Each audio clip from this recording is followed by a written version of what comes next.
નમસ્કાર ખેડૂત મિત્રો, ઓનલી ખેડૂત હેલ્પમાં આપનું સ્વાગત છે। આજે તારીખ 23 જુલાઈ 2022, જેમાં આજે તેમજ આવતીકાલે ગુજરાતમાં ભારે વરસાદની આગાહી કરવામાં આવેલી છે। સંપૂર્ણ માહિતી મેળવીએ, કયા વિસ્તારમાં કેટલો વરસાદ ક્યારે પડશે, સંપૂર્ણ અપડેટ લાઈવ જોઈએ।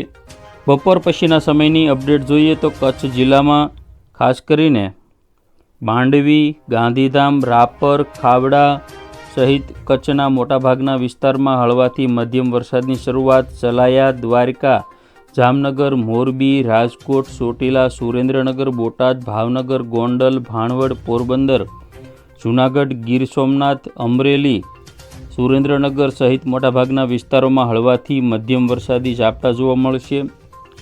ભરૂચ, સુરત, વલસાડ, તાપી, ડાંગમાં હળવાથી મધ્યમ વરસાદ તેમજ ઉત્તર ગુજરાતમાં રાધનપુર, મહેસાણા, હિંમતનગર, ખેડબ્રહ્મા, પાલનપુર, ડુંગરપુર આ બધા વિસ્તારોમાં થરાદ સુધીના જે વિસ્તારો છે જેમાં ભારે વરસાદની શક્યતા છે।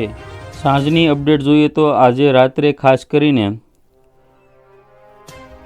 બરવાળા, ધંધુકા, ખંભાત, તારાપુર, બોરસદ, જંબુસર, કરજણ, વડોદરા તેમજ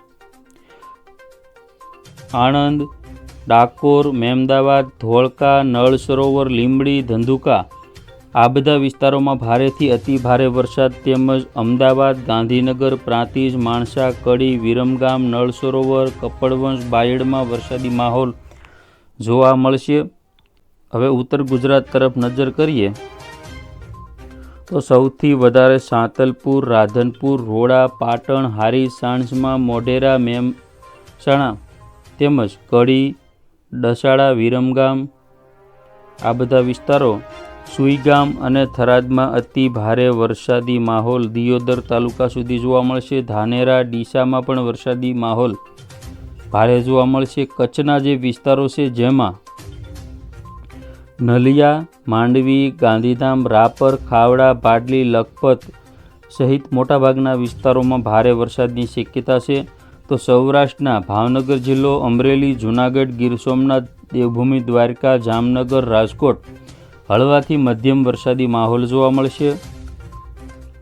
દક્ષિણ ગુજરાતમાં સુરત, વલસાડ, તાપી, ડાંગ અને નવસારીમાં પણ હળવા વરસાદની આગાહી।